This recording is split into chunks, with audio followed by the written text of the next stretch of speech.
सर्वपातकनाशनम् भवता कथितं सूत। हे सूत जी महाराज, आपके द्वारा दिव्य चरित्र कहे गए भगवती के, भगवान राम का चरित्र कहा गया, भगवान कृष्ण का चरित्र कहा गया, भगवती सती का चरित्र कहा गया, मनु महाराज की सृष्टि चक्र का वर्णन कहा गया। अब हम सुनना चाहते हैं। माया तंत्रे निधाये ब्रह्म विष्णु सुरादय भ्रमन्ति वन्द्यमायान्ति लीलया चोरणा भवत।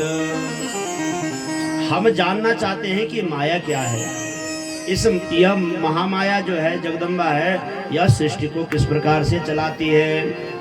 माया तंत्रे निधाये ब्रह्म विष्णु सुरादय, जिस महामाया के अधीन होकर के ब्रह्मा विष्णु महेश आदि देवता भी इस सृष्टि का पालन कर रहे हैं। वो कैसे? बोले अगर माया नहीं होती, महामाया जगदम्बा नहीं होती तो यह सृष्टि भी नहीं चल पाती ठीक से। एक दूसरे से जोड़ने का काम कर रही है। वह कौन कर रही है? माया कर रही है। देखो आपको मैं एक उदाहरण दे रहा हूं। ईंट अगर अलग अलग पड़ा हुआ है तो उसका कोई महत्व नहीं, पत्थर अलग अलग पड़ा हुआ तो उसका कोई महत्व नहीं, लेकिन वही पत्थर अगर जुड़ जाता है तो भवन बन जाता है।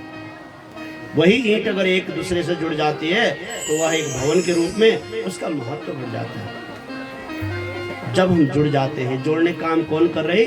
योग माया। विष्णुर माया भगवती यया सम्मोहितम जगत।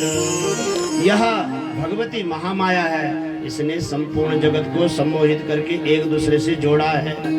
हम अगर एक दूसरे से जुड़े, जहां पर जो जिससे जुड़ा है वह उसकी कृपा का प्रभाव है, माँ जगदम्बा की कृपा का प्रभाव है। हम अगर, हमारा महत्व तभी है, समाज में हम निवेदन करते हैं जब हम एक दूसरे से जुड़े। अगर हम समाज से जुड़ेंगे तो समाज में हमारा महत्व बनेगा। ये काम कौन कर रही है? जोड़ने का काम कौन कर रही है? ये जोड़ने का काम कर रही है महामाया जगदम्बा। माया तंत्र की तरह, जैसे आपने देखा होगा माला में अनेक मोती जुड़े रहते हैं। अगर मोती बिखर गए तो उतना शोभा नहीं है उनकी, लेकिन वही मोती अगर सूत में बंधे हुए हैं, ये माया क्या है? सूत में बांधने का काम कर रहे हैं। हम सब जीवों को ब्रह्म तक पहुंचाने के लिए संसार में अनेक साधनों से बांध रही है ये महामाया जगदम्बा। योग माया हम सबको जोड़ करके हम सबको सुख देने के लिए अनेक प्रकार की लीला कर रही है। माया तंत्री निधाये ब्रह्म विष्णु सुरादया भ्रमन्ति बंधमायांति लीलया चोरणा भवत। लीला के लिए इसने संसार को बनाया है। तो जन्मेजय जी महाराज प्रश्न करते हैं कि प्रभु, हमने सुना है कि माँ जगदम्बा का अष्टभुजा रूप में अवतार हुआ, वह अवतार किस कारण से हुआ? उसका कारण क्या है? बोले जगदम्बा मैया की। अब माँ जगदम्बा का जो अष्टभुजा अवतार है उसकी कथा प्रारंभ कर रहे हैं देवी भागवत में। कैसे अवतार लिया? महिषो नाम राजेंद्र चकार तप उत्तमम गत्वा हेमगिरो चोग्रम देव विस्मयकारकम। बोला एक महिषासुर नाम का महान दैत्य था। इसने राक्षस कुल में जन्म तो लिया, लेकिन इसके अंदर तप करने की भावना जगी और हेमगिरी पर्वत पर महिषो नाम राजेंद्र चकार तप उत्तमम गत्वा हेमगिरो चोग्रम। हेमगिरी नामक पर्वत पर जाकर के इसने उग्र तपस्या की। बहुत काल तक इसने तप किया और तप करते करते बहुत समय जब बीत गया, 10,000 वर्ष बीत गए। उस समय जीवों की जो आयु है सतयुग काल में बहुत दीर्घ आयु तक जीते थे। क्यों? आज भी नियम है कि जो प्राणायाम प्रधान व्यक्ति होता है, प्राणायाम के माध्यम से हम अपनी आयु को बढ़ा सकते हैं। बोले हमको जो है एक जो हमारे ये जो शरीर में जो फेफड़े इत्यादि है, अगर ये ठीक स्वस्थ रहेंगे तो हमारी आयु भी बढ़ती जाएगी। ये पहले के लोग जो है अपने प्राणों को ब्रह्मरंध्र में पहुंचाते थे, और ब्रह्मरंध्र में हमारे शरीर में 60 चक्र है जो योगी लोग हैं, योग के माध्यम से हम लोगों को भी थोड़ा थोड़ा योग का अनुसरण करना चाहिए, क्योंकि शास्त्र कहता है कि शरीर माध्यम खलु धर्म साधना। सारे धर्म साधनों का माध्यम कौन है? शरीर है ना। तो शरीर को स्वस्थ रखना भी परम आवश्यक है, थोड़ा थोड़ा। अच्छा, योग तो हम ठीक, हमारा योग करने की आवश्यकता ही नहीं है, इतना चलते हैं। काम अगर ठीक कर रहे हैं ना, लेकिन काम को नियमित करो। ये नहीं कि जय दिन काम करना, दिन भर काम ही पर लग गया, ना पानी पीना ना कुछ करना, वो भी नुकसान करता है। अधिक काम ही काम, मतलब शरीर को चाहिए ना, जल भी चाहिए। तो आप खेत में जाते काम करने को पानी, बोतल में पानी ले जाए करो। यही योग है। योग का मतलब शरीर को ठीक रखना, बस। योगः चित्त वृत्ति निरोधा। योग माने शरीर जब, अब आप शरीर में जब वेदना है, शरीर में दर्द है, और तब आप भगवान के भजन में बैठ जाओ, होगा भजन? सारो ध्यान तपा नौल खोटा पार वर्णेंगे पीड़ा, और हम बैठे को भगवान का भजन करने ली, तो भजन होगा ही नहीं, क्योंकि दर्द हो रहा है, दर्द पे बार बार वही जाएगा।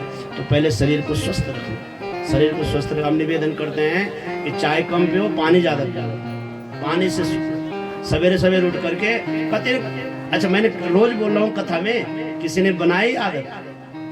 देखो माता, हम निवेदन पूर्वक बता रहा हूँ, शरीर में कभी पानी चढ़ाने की जरूरत ही नहीं पड़ेगी। डॉक्टर सबसे पहले नंदम हॉस्पिटल में पानी चढ़ो कि ना चढ़ो, क्यों चढ़ाते हैं? हम पहाड़ियों के अंदर पानी की कमी, हम पानी कम पीते, हम चाय ज्यादा पीते हैं, और चाय तो विकृत है। सवेरे सवेरे उठ करके नियम बना दो, और मैं अगली बार आऊँ, मैं सब देखूँ कि पियंदा पानी की ना पियन तुम सवेरे सवेरे। वैसे तो लिखा है कि 2 गिलास 3 गिलास, पहले नहीं पचड़े। हमको पता है ना, जब हम शुरू में पानी सवेरे सवेरे पीते थे तो उल्टी आती थी, क्योंकि चाय पीने की आदत है, बड़ी आदत गंदी थी वही। तो सवेरे सवेरे नियम है कि सवेरे सवेरे नियमित होकर के 1 गिलास से 2 गिलास पानी जरूर पियो, और ठंडा पानी नहीं पीना, गुनगुना पानी आदत बनाओ।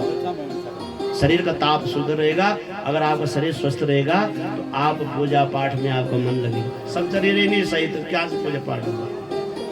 तब ग्रह कोई जब कम तुम, अगर शरीर स्वस्थ नहीं है तो तब वो तो ग्रह का जब तो कर रही है, उसका मैं विरोध नहीं करता हूँ, लेकिन पहले अपने शरीर को, भाई गुरुजी या पीड़ा बढ़ लेंगे या व्यथा बढ़ लेंगे तो महामृत्युंजय जब कराओ, पहले शरीर को स्वस्थ रखो। शरीर माध्यम खलु धर्म साधन। निवेदन है, और ये नहीं कि सुन लो, हाँ कन्वर पचहर पढ़ की तेरा तुझको अर्पण के ब्याज ही लो, दूसरी जगह सुनाने कथा। ये कथा है क्या? आपको मेरी, बस मेरे जीवन की जो, हमारे जीवन की जो घटना है, आपके जीवन की जो घटना है, वही कथा है। बस हम सुधार लो। हमने वही कहा ना, रामादिवत वर्तव्यम नदु रावणादिवत। राम भी संसार में आए, रावण भी आए, बस हमको क्या लिया कथा से? हमने क्या सार लिया? क्या लिया आपने सार? रावण की तरह जीना है कि राम की तरह जीना है? कथा सुना हमने, भगवती की भी कथा सुनी, महिषासुर की भी कथा सुनी है, तो बोल किसकी तरह जीवन जीना है? महिषासुर की तरह कि भगवती की तरह? भगवती। तो भगवती सबकी रक्षा कर दे, और महिषासुर सब बड़ी मार देते, तो हम तो ना मार दे कहे, जीव हत्या तो नहीं कर रहे हम। अगर हम जीव हत्या कर रहे हैं तो महिषासुर की तरह जी रहे हैं, बुरा मत मानिएगा, कान पकड़ के क्षमा चाहते हुए बोल रहा हूँ। अगर हम जीव हत्या कर रहे हैं तो हम किसकी तरह? माँ जगदम्बा सृष्टि को बचाने के लिए अवतार लिया, और महिषासुर ने काय के लिए लिया? अब देखो आगे कथा में आपको सुनाई देगा। महाराज उसने 10,000 वर्ष तक तप किया, 10,000 वर्ष तक तप किया तो भगवान ब्रह्मदेव प्रकट हुए। ब्रह्मा जी ने कहा कि ब्रह्म ब्रूही, तुमने बहुत उग्र तप किया है, तप के प्रभाव से हम आपको वरदान देने के लिए आए, वरदान मांगे। अब वरदान, अभिमानी व्यक्ति क्या चाहता है? इसने कहा कि अगर वरदान देना चाहते हो तो अमरत्वम देहि में तातः एतात, मुझे अगर आप वरदान नहीं देना चाहते हो, तुझे अमर होने का वरदान दे दीजिए। अमरत्वम देव देवा वांछा में द्रुविणम प्रभो, यथा मृत्यु भयम न स्यात् तथा पितामह। हे पितामह, अगर आप मेरी तपस्या से प्रसन्न है तो मुझे ऐसा वरदान दो कि मेरे को मृत्यु स्पर्श ही न कर पाए। ब्रह्मा जी ने कहा भैया यहाँ तो मेरी भी स्थिति ये है, एक दिन मेरे को भी विलीन होना पड़ता है, इस संसार में जो आया है उसे जाना पड़ता है। जातस्य ही ध्रुवो मृत्यु। देखो ये ध्यान रखना, जिसने जन्म लिया है वह मरेगा, निश्चित मरेगा। जातस्य ही ध्रुवो, ध्रुव मने सत्य, जातस्य ही ध्रुवो मृत्यु, ध्रुवम मृत्यु जन्म ध्रुवस्य च, जातस्य ही ध्रुवो मृत्यु, ध्रुवम जन्म मृतस्य च। जिसने जन्म लिया है वो मरेगा, वो जो मरा वो फिर जन्म लेगा, मुक्त जब तक वह मुक्त नहीं हुआ। जातस्य ही ध्रुवो मृत्यु, ध्रुवम जन्म मृतस्य च, तस्मात् परिहारार्थे न तुम शोचितुमर्हसि। मृत्यु से नहीं डरना, डरना तो पाप से डरना, क्योंकि दूसरी जगह इतनी गलत जगह डालेगा, मृत्यु तो आनी है समय पर। डरना किससे है? शास्त्र कह रहा है मृत्यु तो स्वाभाविक है, हमने जन्म लिया तो हमने मरना है, जिस दिन लिखा हो वो मरना है, चाहे आप कहीं भी रहो, चाहे आप व्यास बनो, चाहे आप श्रोता बनो, चाहे आप वक्ता बनो, कुछ नेता बनो, परेता बनो, कुछ बनो, मरना जरूर है सबने। लेकिन बोला मृत्यु से नहीं डरना है। डरना है तो किससे डरना है? किससे डरना है? डरने लगे बैरमा में डरने लगे, किससे डरना है? पाप से। तो डरोगे पाप से? कोई नहीं बढ़ेगा हम डरने। बोले कृष्णचंद्र भगवान की। तो महाराज ब्रह्मदेव ने कहा कि यहाँ से उसने जन्म लिया महाराज, उसको मरना है, इसलिए तो आपने मृत्यु का कारण खुद बता दिया। तब उसने मृत्यु का कारण तस्मान में मरणम नूनम कामिन्याम कुरु पद्मजा अवलाम हंतमाम हंतुम कथम सप्ताह। इसने दिमाग लगाया, इसने बुद्धि लगाई, इसने बुद्धि ये लगाई कि प्रभु अगर आप मेरी मृत्यु ही चाहते हो तो मेरी मृत्यु ऐसी नारी से हो जो किसी माँ के गर्भ से जन्म न ली हो। ऐसी नारी, भाई ऐसा कौन है संसार में जो माँ के गर्भ से न जन्म लिया हो? बोला अगर मेरे को आप मृत्यु देना चाहते हैं तो ऐसी स्त्री से मेरी मृत्यु हो जो किसी माँ के गर्भ से जन्म न ली हो। ब्रह्मा जी ने कहा तथास्तु, भाई तेरी मृत्यु हो गया, वो ऐसे आएगी। अब महाराज वर्णन है, शुक्राचार्य के पास गया, शुक्राचार्य से अपने वरदान के विषय में बताया। शुक्राचार्य जी बड़े खुश हो गए। दैत्य गुरु है ना शुक्राचार्य, उन्होंने इससे जो है बोले जितने भी दैत्य लोग हैं सब इकट्ठे करो और पहले अपने सैन्य बल को बढ़ाओ। तो इसके सैन्य बल में चिक्षुर हो गए, बिड़ाल हो गए, ये सब बड़े बड़े राक्षस आ गए, रक्त बीज आ गया, सब इसकी सेना में आ गए। और इसने सबसे पहले कहां पर आक्रमण किया? स्वर्ग लोक पे आक्रमण किया। देवताओं ने युद्ध किया, इंद्र भगवान आए युद्ध करने के लिए सारे देवताओं के साथ, लेकिन ये वरदान के बल से बलिष्ठ हो गया था। देवता लोग भी इसके सामने परास्त हो गए। अंतिम में देवताओं ने प्रार्थना की ब्रह्मदेव से कि हे ब्रह्मदेव, आपके वरदान के फलस्वरूप ये महिषासुर जो है हम सब देवताओं को परेशान कर रहा है, मार मार के भगा रहा है स्वर्ग से। तो बोला उसने तब किया, तुमने क्यों नहीं किया तब? इंद्र तुम भी तपस्या कर लेते, तुम भी अपनी शक्ति को बढ़ा लेते। बोले ब्रह्मदेव क्षमा चाहते हैं, लेकिन आप कोई उपाय बताए इस राक्षस से कैसे बचे। सब गए हैं भगवान विष्णु के धाम, भगवान शिव के धाम, सारे देवता इकट्ठे हो गए। सारे देवता वर्णन है कि भगवान विष्णु, रुद्र, ब्रह्मा सब महिषासुर के साथ युद्ध करने के लिए पहुंच गए। लेकिन वरदान के प्रभाव, ब्रह्मा जी ने वरदान दिया, ब्रह्मा जी युद्ध करने के लिए चले गए, लेकिन वरदान का प्रभाव था वो मारा नहीं गया। सारे देवता फिर लज्जित होकर के अरे इंद्र तुम्हारे कारण हमको भी जाना पड़ा, पर हम भी इससे परास्त हो गए, सब वापस आ गए। तो वर्णन है महाराज सब हिमालय पर्वत पर आकर के चिंतन करने लग गए, अब क्या होगा।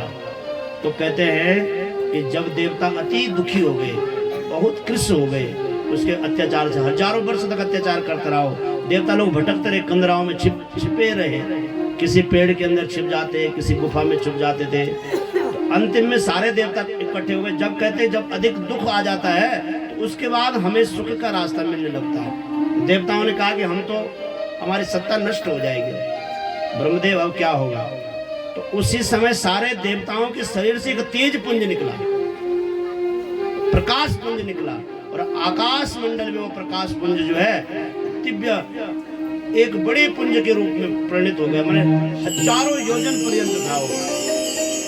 धीरे धीरे धीरे धीरे धीरे धीरे वो जो है एक महामाया जगदम्बा के रूप में परिणित। बोले जगदम्बा मैया की सारे देवताओं ने अपने अपने अस्त्र शस्त्र उसी भगवती को प्रदान किए और वह शेर पर सवार हो गई। बोले शेरा वाली मैया की जय। आई शेरा पे सवार मैया ओढ़े चुनरी, आई शेरा पे सवार मैया भाव से कहेंगे ओढ़े चुनरी।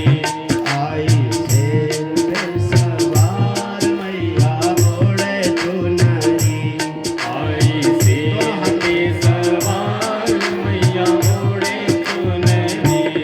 आई शेर पे सवार मैया ओढ़े चुनरी, आई शेर पे सवार मैया ओढ़े चुनरी। ओढ़े चुनरी ओ मैया ओढ़े चुनरी, ओढ़े चुनरी ओ मैया ओढ़े चुनरी। शेर पे सवार मैया ओढ़े चुनरी, आई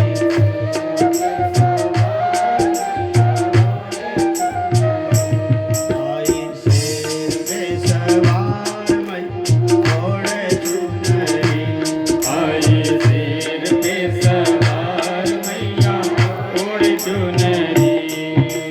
महिषासुर राक्षस ने जब देवों को खूब सताया, महिषासुर राक्षस ने जब देवों को खूब सताया।